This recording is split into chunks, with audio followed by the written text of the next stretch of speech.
السلام علیکم میرے لسنرز، میرے سننے والے، میرے سامعین، میں امید کرتا ہوں کہ آپ سب لوگ خیریت سے ہوں گے، اور اسی کے ساتھ میں دعا بھی کرتا ہوں کہ اللہ تعالیٰ آپ سب لوگوں کو اپنی حفظ و امان میں رکھے، آمین ثم آمین۔ اچھا ویورز اور لسنرز، آج کی جو کہانی ہے یہ ہمیں ارسال کی ہے ہارون احمد نے، اور یہ کہانی جو ہے یہ حمزات سے متعلق ہے۔ اب انہوں نے یہ واقعہ مجھے بھیجا ہے، اب مجھے نہیں معلوم کہ یہ انہوں نے کہیں سے کنسیو کیا ہے یا انہوں نے کہیں سے پڑھا ہے، تو مجھے انہوں نے بھیجا ہے۔ تعلق ان کا کراچی سے ہے۔ اب کراچی کے کس شہر سے ہیں یہ انہوں نے ہمیں نہیں بتایا کہ یہ کراچی میں کس شہر سے ہیں۔ بس ان کی خواہش تھی کہ یہ جو حمزات سے متعلق معلومات ہی کہوں گا اس کو میں، کہ جو معلومات ہے اس کو آپ اپنے پاس اپنے پروگرام میں اس کو آپ چلا دیں یا شیئر کر دیں۔ تو بغیر کچھ وقت ضائع کیے میں اس کہانی کا آغاز کرنا چاہتا ہوں، لیکن اس سے پہلے میں آپ سے یہ بات عرض کرنا چاہتا ہوں کہ آپ ہمارے چینل کو لائک، سبسکرائب اور شیئر ضرور کر دیا کریں، اور خاص طور پر بیل آئیکن ضرور ٹچ کیا کریں تاکہ آپ کو ہماری آنے والی جو کہانیاں ہیں اس کا نوٹیفیکیشن موصول ہو سکے۔ اسی کے ساتھ میں یہ چاہتا ہوں کہ آپ ہمیں اپنی کہانیاں بھی ارسال کریں تاکہ ہمارے پروگرام میں بھی آپ کی کہانیاں شامل ہو سکیں۔ کہانی بھیجنے کے لیے ہمارا واٹس ایپ نمبر نیچے اسکرول کر رہا ہوتا ہے، اور اسی کے ساتھ ای میل ایڈریس بھی نیچے اسکرول کر رہا ہوتا ہے۔ آپ دونوں میں سے جس پر چاہیں اپنی کہانیاں یا اپنے ٹیپس جو ہے ہمیں ارسال کر سکتے ہیں۔ چلیے آغاز کرتے ہیں ان کے اس واقعے کا یا ان کی اس بیتی کا، جو کچھ بھی آپ کہہ لیں اس کو۔ پیر صاحب، میں کب سے آپ سے کہہ رہا ہوں کہ مجھے بھی حمزات کو اپنے بس میں کرنا ہے، مگر آپ ہیں کہ میری بات کو سنی انسنی کیے جا رہے ہیں۔ سفیان نے اپنے پیر صاحب سے خوش آمدانہ لہجے میں کہا، بیٹا تمہارے بس کی بات نہیں، حمزات کو قابو کرنے کے لیے بہت سارے جتن اور بہت محنتیں کرنی پڑتی ہیں۔ پیر صاحب نے سفیان کو سمجھانے کی کوشش کی۔ پیر صاحب میں ہر طرح کے جتن، ہر طرح کی محنت اور کوششوں کے لیے تیار ہوں، بس ایک بار آپ میری بات مان جائیں۔ پیر صاحب نے کہا کہ سفیان تم باز نہیں آؤ گے۔ حمزات کو بس میں کرنے سے پہلے تم کو یہ معلوم ہونا چاہیے کہ حمزات کسے کہتے ہیں۔ کیا تمہیں معلوم ہے کہ حمزات کیا ہوتا ہے؟ نہیں پیر صاحب، مجھے حمزات کے بارے میں کچھ بھی نہیں معلوم۔ کیوں پیر صاحب، کیا حمزات بہت ڈراونے ہوتے ہیں؟ بیٹا یہ تو حمزات پر منحصر ہے۔ پیر صاحب نے کہا کہ ہر ذی روح کے دو جسم ہوا کرتے ہیں، ایک مرئی اور دوسرا غیر مرئی۔ حمزات وہ جسم ہے کہ جس کو ہم اپنی ظاہری آنکھوں سے نہیں دیکھ سکتے۔ پیر صاحب، حمزات کیا کام کر سکتا ہے؟ صاحبزادے، ابھی تو آپ نے حمزات کو اپنے قابو میں بھی نہیں کیا، اور ابھی سے تم پوچھ رہے ہو کہ حمزات کیا کام کر سکتا ہے؟ پیر صاحب، میں نے تو ایسے ہی پوچھ لیا تھا۔ پیر صاحب نے کہا، سفیان تم ایک بار پھر سے سوچ لو، یہ کام بہت مشکل ہے۔ نہیں پیر صاحب، مجھے حمزات کو اپنے قابو میں کرنا ہے، بس آپ مجھے یہ بتا دیں کہ حمزات کس طرح کے اور کیا کیا کام کر سکتا ہے۔ پیر صاحب نے بتانا شروع کیا، حمزات دنیا کے ایک سرے سے دوسرے سرے تک پہنچ سکتا ہے، سمندروں اور زمینوں میں چھپے خزانوں کی خبر لا سکتا ہے، کسی بھی مہلک اور غیر علاج یا لا علاج مرض کا علاج بھی بتا سکتا ہے۔ پیر صاحب، یہ تو بہت اچھی بات ہے، اب تو مجھے حمزات کو اپنے بس میں کرنا ہی ہے۔ سفیان نے کہا، بیٹا تم حمزاد کی فطرت سے واقف نہیں ہو، حمزاد سے صرف جائز کام ہی لیے جا سکتے ہیں، اگر اسے آپ ناجائز کاموں کا کہو گے تو وہ آپ کی جان کا دشمن بن جائے گا۔ حمزاد ہر وقت کسی نہ کسی کام کے انتظار میں رہتے ہیں، اور بعض حمزاد تو طبیعت کے بہت سخت ہوتے ہیں اور تکلیف دے کر اور ڈرا کر خوش ہوتے ہیں۔ پیر صاحب سب کچھ ٹھیک ہے، میں عمل کرنے کو تیار ہوں۔ بیٹا پہلے اور سن لو، پیر صاحب نے سفیان کو کہا۔ پیر صاحب اب اور کیا سن لوں؟ بیٹا جو بھی ضروری معلومات حمزاد کے متعلق میرے پاس ہیں، میں چاہتا ہوں کہ پہلے وہ تم غور سے سن لو، پھر تمہارے اوپر منحصر ہے کہ تم عمل کرنے کو تیار ہوتے ہو یا نہیں ہوتے۔ پیر صاحب میں تو آپ سے کہہ چکا ہوں کہ میں تیار ہوں۔ ایسے نہیں، پہلے تم کو میری باتوں کو غور سے سننا پڑے گا۔ پیر صاحب نے کہا، ٹھیک ہے تو سنائیں پیر صاحب۔ یاد رکھو، عمل کے دوران اگر تم سے غلطی ہو گئی یا عمل ادھورا چھوڑ دیا گیا تو حمزاد تمہاری زندگی دوبر کر دے گا اور تمہیں ڈراتا دھمکاتا رہے گا۔ حمزاد تم کو اپنے قابو میں کر لے گا، پھر اس سے چھٹکارا حاصل کرنا بہت مشکل ہو جائے گا۔ ٹھیک ہے پیر صاحب، میں تو راضی ہوں، مگر آپ کو میری مدد کرنی پڑے گی۔ نہیں، یہ عمل تم کو اکیلے ہی کرنا پڑے گا۔ میں کچھ فاصلے پر رہوں گا تاکہ میں تم کو دیکھ سکوں۔ عمل کرنے کا طریقہ میں تم کو سمجھا دوں گا۔ سفیان ابھی بھی وقت ہے، سوچ لو، ورنہ بعد میں کچھ بھی نہیں کر پاؤں گا۔ نہیں پیر صاحب، میں راضی ہوں اور تیار بھی ہوں۔ پیر صاحب نے سفیان کو ایک ایسی جگہ یا گھر کا انتخاب کرنے کے لیے کہا جس میں لوگوں کی آمد و رفت نہ ہو۔ سفیان نے ایک ایسا کمرہ ڈھونڈ لیا کہ جہاں پر کوئی آتا جاتا نہیں تھا۔ وہ اس کے ایک دوست کا مکان تھا جو کہ کافی عرصے سے خالی پڑا ہوا تھا۔ پھر پیر صاحب نے سفیان کو حصار کھینچنا سکھایا اور اس سے تنبیہ کی کہ وہ اس حصار سے باہر نہ نکلے، حالات کیسے بھی ہوں، کتنے بھی ڈراؤنے مناظر سامنے کیوں نہ آئے، اس حصار سے باہر نہ آیا جائے۔ سفیان نے کمرے کو صاف ستھرا کر کے اس میں رنگ و رون کرا لیا، اور پھر وہ دن بھی آ گیا کہ جب سفیان نے حمزاد کو اپنے بس میں کرنے کا عمل شروع کر دیا۔ سفیان نے حصار کھینچا اور اس حصار میں بیٹھ گیا۔ پیر صاحب بھی اسی کمرے میں کچھ فاصلے پر اپنے حصار میں موجود تھے۔ عمل کی مدت اور طریقہ عمل اس کہانی میں حفظ ما تقدم کے تحت شائع نہیں کیا جا رہا۔ سفیان نے اپنے حصار میں بیٹھ کر عمل شروع کر دیا۔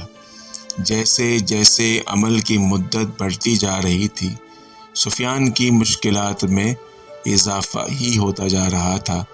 اس نے دیکھا کہ اس کا بھائی آیا ہے اور اسے کہہ رہا ہے، سفیان جلدی چلو، امی کا انتقال ہو گیا ہے۔ سفیان یہ دیکھ کر حیران ہو گیا اور اسے حیرت بھی ہوئی کہ اس کمرے کا پتہ صرف اسے اور پیر صاحب کے علاوہ کسی اور کو معلوم نہیں تھا۔ پھر اسے پیر صاحب کی بات یاد آئی کہ کیسے بھی حالات ہوں، حصار سے باہر مت نکلنا۔ سفیان حصار سے باہر نہیں آیا۔ یکایک اس کا بھائی ایک موٹے سانڈ میں تبدیل ہو گیا۔ اس کی آنکھیں لال انگارہ ہو رہی تھیں۔ وہ دوڑتا ہوا آیا، مگر جیسے ہی وہ حصار کے قریب پہنچا، کسی انجانی طاقت نے سانڈ کو اٹھا کر دور پھینک دیا۔ پیر صاحب سفیان کی مدد کے لیے اپنے الگ حصار میں بیٹھے تھے۔ پھر ایک دن سفیان عمل میں مصروف تھا۔ ایک آدمی اس کی بہن کو لے کر اپنے ساتھ آیا اور سفیان سے کہا کہ تمہاری بہن تم سے ملنا چاہتی ہے، آ کر اس سے مل لو۔ مگر سفیان نے اس آدمی کی بات کو سنی انسنی کر دیا۔ پھر اس آدمی نے کلاڑی کے وار سے سفیان کی بہن کو قتل کر دیا، جس کے خون کی چھینٹیں سفیان کی طرف بڑھنے لگیں، مگر حصار ہونے کی وجہ سے وہ سفیان تک نہ پہنچ سکی۔ پھر پیر صاحب کی آواز آئی، سفیان عمل ختم کر دو اور حصار سے باہر آ جاؤ۔ پیر صاحب کی آواز سن کر سفیان چونک گیا، مگر سفیان نے اپنے آپ کو سنبھالا اور حصار کو نہیں توڑا۔ سفیان بہت بہادری اور عقل مندی کے ساتھ ان تمام حالات کا مقابلہ کر رہا تھا۔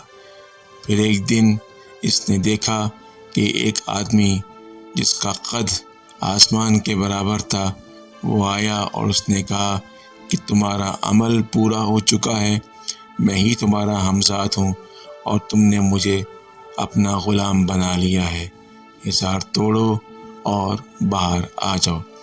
ایک لمحے کے لیے سفیان سوچ میں پڑ گیا، پھر اسے خیال آیا کہ پیر صاحب نے تو کہا تھا کہ ہمزاد عمل کے آخری روز حاضر ہوگا اور ابھی عمل ختم ہونے میں کچھ دن باقی تھے۔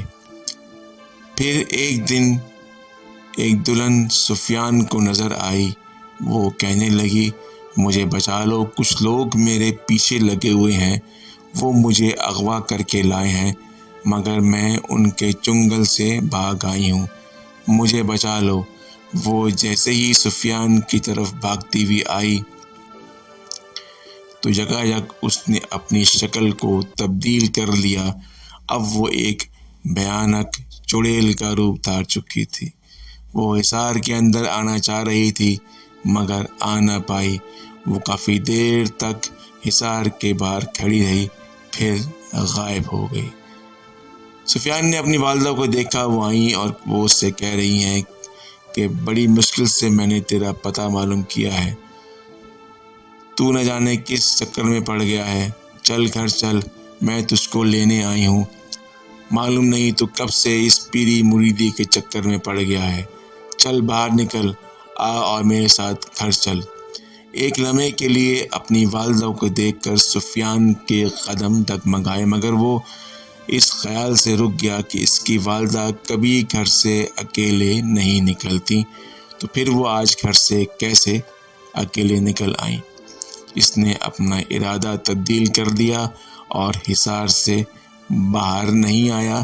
اس کی والدہ اسے بلاتی رہ گئی مگر وہ حصار میں ہی رہا۔ پھر ایک آدمی دوڑتا ہوا آیا، اس نے سفیان کی والدہ کو اٹھا کے دور پھینک دیا۔ یہ بڑا ہی ہولناک اور خطرناک منظر تھا، آنن فانن سب کچھ غائب ہو گیا۔ پھر تیز بارش اور آندھیاں چلنی شروع ہو گئیں۔ ایک سانپ تیزی سے آتا دکھائی دیا، اس نے حصار کے باہر چکر لگانے شروع کر دیے۔ اس کی پھنکار کے ساتھ آگ کے شعلے نکل رہے تھے، مگر وہ شعلے اور سانپ حصار کے باہر ہی رہے۔ سفیان نے بڑی بردباری اور ہمت کے ساتھ ان تمام حالات کا مقابلہ کیا، اور پھر وہ دن بھی آیا کہ جب اس کے عمل کا آخری دن تھا۔ ایک روشنی کا ہیولہ حصار کے باہر ظاہر ہوا اور اس کی روشنی سے سارا کمرہ روشن ہو گیا۔ کچھ دیر بعد اس روشنی کے ہیولے نے ہو بہو سفیان کی شکل اختیار کر لی اور حصار کے باہر کھڑا ہو گیا۔ سفیان کو پیر صاحب کی بات یاد آئی کہ جب تک ہمزاد خود سے بات کرنا نہ شروع کرے یا بات میں پہل نہ کرے، اس سے بات مت کرنا۔ کافی دیر کے بعد حمزاد نے کہا کہ مجھے یہاں پر کیوں بلایا ہے؟ سفیان نے جواب دیا کہ مجھے تمہاری تسخیر مطلوب ہے یا مجھے تمہیں اپنا غلام بنانا ہے؟ مجھے تسخیر کر کے یا غلام بنا کر کیا کرو گے؟ سفیان نے کہا کہ میں اپنے جائز کاموں کے لیے تم سے مشورہ کروں گا اور تم سے اپنے جائز کام کرواؤں گا۔ کیا تم مجھے پیٹ بھر کھانا کھلا سکو گے؟ سفیان نے بڑی عقل مندی سے جواب دیا کہ نہیں، جتنا میں کھاؤں گا اتنا ہی کھلاؤں گا۔ تم مجھے کب تک اپنے پاس رکھو گے؟ سفیان نے کہا کہ مرنے سے پہلے میں تمہیں آزاد کر دوں گا۔ کیا میں ہر وقت تمہارے ساتھ رہوں گا؟ سفیان نے کہا جب تم کو میں پکاروں تم تبھی چلے آنا، ہر وقت میرے ساتھ رہنے کی ضرورت نہیں ہے۔ تم نے مجھے تسخیر تو کر لیا ہے مگر اپنے صرف جائز کاموں کے لیے، ناجائز کام اگر تم مجھ سے کہو گے تو میں تمہیں جان سے مار دوں گا۔ سفیان نے کہا جو عہد تم سے کیا ہے میں اس پر قائم رہوں گا اور تم بھی اپنے عہد پر قائم رہنا۔ میں ہر جائز کام میں تمہارے ساتھ ہوں گا اور ہر جائز کام کو کرنے میں میں تمہارے ہم قدم رہوں گا۔ تمام عہد و پیما کے بعد سفیان نے حمزاد کو جانے کی اجازت دے دی اور اپنا حصار ختم کر کے پیر صاحب کے پاس آ گیا۔ پیر صاحب نے اس کا ماتھا چوما اور اس سے نصیحت کی کہ ہمیشہ حمزاد سے جائز کاموں کے لیے کہنا، ناجائز کاموں کے لیے کبھی مت کہنا ورنہ اس کا خمیازہ تم کو بھگتنا پڑے گا۔ ہمیشہ پاک و صاف رہنا، تمہارا حمزاد تمہارے ساتھ رہے گا، وہ تمہاری حفاظت کرے گا، وہ صرف تمہارے بلانے پر ہی آئے گا۔ ٹھیک ہے پیر صاحب، جیسا مجھے آپ نے کہا ہے میں ویسا ہی کروں گا۔ ایک دن سفیان کے دل میں خیال آیا کیوں نہ آم کھائے جائیں، جبکہ آموں کا موسم تھا ہی نہیں۔ سفیان نے حمزاد کو بلایا اور اسے آم لانے کو کہا۔ حمزاد نے سفیان کا حکم بجا لاتے ہوئے اس کی خدمت میں آم پیش کر دیے۔ سفیان نے جیسے ہی اپنے دائیں طرف دیکھا کئی سارے آم بکھرے پڑے تھے۔ اس نے وہ سارے آم اکٹھے کیے اور اپنی والدہ کو جا کر دے دیے۔ اس کی والدہ اس بے موسم کے پھل کو دیکھ کر بہت حیران ہوئی۔ انہوں نے سفیان سے سوال کیا سفیان یہ آم تم کہاں سے لے آئے؟ سفیان نے اپنی والدہ سے کہا امی آپ یہ آم کھائیں اور پیڑ مت گنیں۔ سفیان نے ہمیشہ نماز کی پابندی رکھی اور وہ راتوں کو اٹھ کر تہجد بھی پڑھنے لگا۔ سفیان کا حمزاد اس سے بے حد خوش تھا۔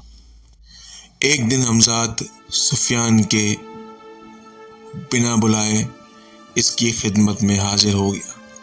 اس نے کہا کہ میری بڑی خوش نصیبی ہے کہ میں آپ کا غلام ہوں، مجھے آپ سے محبت اور انسیت رہے، خیال رہے کہ یہ بھرم قائم رہے، میں انسانیت کی خدمت کرنے میں خوشی محسوس کروں گا۔ سفیان اپنے حمزاد کو 24 گھنٹے اپنے ساتھ محسوس کرنے لگا۔ وہ تبھی ظاہر ہوتا جب سفیان اسے بلاتا۔ ایک دن سفیان اپنی والدہ کی بیماری کی وجہ سے بہت پریشان اور اداس تھا۔ اس کا حمزاد ظاہر ہوا۔ اس نے سفیان سے بنا بلائے حاضر ہونے کی معذرت کی اور کہا کہ آپ کی پریشانی مجھ سے دیکھی نہیں جا رہی۔ آپ کی والدہ کو جو بیماری ہے اس کا علاج سونٹھ اور سونف میں ہے، دونوں کو ابال کر اس کا پانی اپنی والدہ کو پلائیے، وہ جلد ٹھیک ہو جائیں گی۔ سفیان نے اپنے حمزاد کا شکریہ ادا کیا اور اس سے کہا کہ تمہارا مجھ پر احسان ہے اور آج میں تم کو اجازت دیتا ہوں کہ تم جب چاہو مجھ سے ملنے آ سکتے ہو۔ سفیان نے فیصلہ کیا کہ وہ ضرورت مندوں کے جائز کاموں میں حمزاد کی مدد لیا کرے گا، اور اس نے ایسا ہی کیا۔ اب تو یوں ہونے لگا کہ جب بھی کوئی سائل سفیان سے ملنے کسی کام سے آتا، اس کا حمزاد سفیان کے کان میں چپکے سے اس سائل کے آنے والے کا مقصد اور اس کے دل میں کیا ہے سفیان کو بتا دیا کرتا۔ محلے میں ایک دن رشید چاچا کا بچہ کہیں کھو گیا۔ رشید چاچا بہت پریشان تھے۔ پولیس بھی ان کے بچے کو ڈھونڈنے میں ناکام ہو چکی تھی۔ جب سفیان کو معلوم ہوا تو اس نے حمزاد سے رشید چاچا کے بچے کی تلاش کے لیے کہا۔ حمزاد نے سفیان کو بتایا کہ رشید چاچا کا بچہ انہی کے ایک رشتہ دار نے اغوا کیا ہے، اگر کوشش کی جائے تو بچے کو ان کے رشتہ دار کے گھر سے بازیاب کروایا جا سکتا ہے۔ سفیان نے اپنے حمزاد کو کہا کہ تم جاؤ اور رشید چاچا کا بچہ ان کے رشتہ دار کے گھر سے بازیاب کرا کے لے آؤ۔ حمزاد نے سفیان کا روپ دھارا اور رشید چاچا کے رشتہ دار کے گھر گیا اور وہاں سے بچے کو بازیاب کروا کے رشید چاچا کے گھر پر پہنچا دیا۔ رشید چاچا جو اس وقت سفیان کے پاس بیٹھے ہوئے تھے، اچانک رشید چاچا کی بیوی دوڑتی ہوئی آئی اور کہا کہ جلدی کر چلو، سفیان بچے کو لے کر گھر آ گیا ہے۔ بچہ رشید چاچا کے بھانجے نے اغوا کیا تھا۔ رشید چاچا حیران تھے اور کہنے لگے، نیک بخت، سفیان تو میرے پاس بیٹھا ہے، پھر سفیان ہی کیسے بچے کو لے کر آ گیا؟ رشید چاچا نے حیرت ناک نظروں سے سفیان کو دیکھا۔ سفیان نے کہا، بچہ مل گیا ہے، اب آپ کو ٹو میں رہنے کی ضرورت نہیں۔ سفیان نے نہ جانے اپنے محلے والوں میں سے کتنوں کے جائز کاموں میں ان کی مدد کی۔ ایک دن سفیان نے اپنے حمزاد کو بلایا اور کہا کہ میرا دل چاہتا ہے کہ آج عشاء کی نماز میں مسجد نبوی میں پڑھوں۔ حمزاد نے کہا، کچھ مشکل نہیں، آپ پلک جھپکیں گے اور جب آنکھیں کھولیں گے تو اپنے آپ کو مسجد نبوی میں پائیں گے۔ اور ایسا ہی ہوا۔ سفیان مسجد نبوی میں موجود تھا۔ آج سفیان کو اپنی قسمت پر رشک آ رہا تھا۔ اس نے مسجد نبوی میں خوب گڑ گڑا کر دعائیں کی۔ نماز ادا کرنے کے بعد وہ گھر واپس آیا۔ سفیان کا حمزاد سفیان سے بے حد خوش تھا اور وہ ہر ممکن طریقے سے سفیان کے ساتھ اس کے جائز کاموں میں اس کی مدد کرتا۔ سفیان کی عمر بڑھتی چلی جا رہی تھی اور وہ بڑھاپے کی طرف پہنچتا جا رہا تھا۔ ایک دن سفیان نے کہا کہ تمہارا بہت بہت شکریہ۔ اس نے اپنے حمزاد سے کہا کہ تمہارا بہت بہت شکریہ، اب میں چاہتا ہوں کہ تم مجھے چھوڑ کر چلے جاؤ۔ حمزاد نے کہا کہ مجھے آپ کو چھوڑ کر جانے کا دل نہیں کرتا۔ سفیان نے کہا، نہ اب میری ایسی عمر رہی اور نہ ہی مجھ میں اتنی طاقت ہے کہ میں مزید لوگوں کی مدد کر سکوں۔ تمہارے لیے بہتر ہے، جیسا تم سے میں نے عہد کیا تھا کہ مرنے سے پہلے میں تم کو آزاد کر دوں گا۔ اب مجھے لگتا ہے کہ میرا وقت بہت قریب ہے، اس لیے آج میں تم کو اپنی غلامی سے آزاد کر دوں۔ اب یہ تمہارے اوپر ہے، تم جب چاہو مجھ سے ملنے آ سکتے ہو۔ ہاں تو لسنرز، میرے سامعین، یہ وہ کہانی تھی جو ہمیں اس سال کی گئی تھی. ہم امید کرتے ہیں کہ آپ کو یہ کہانی پسند آئی ہوگی، اور آپ کو اگر یہ کہانی پسند آئی تو اپنے کمنٹس ہمیں ضرور اس کے بارے میں ضرور بتائیے گا کہ آپ کو یہ کہانی کیسی لگی. السلام علیکم ورحمۃ اللہ وبرکاتہ.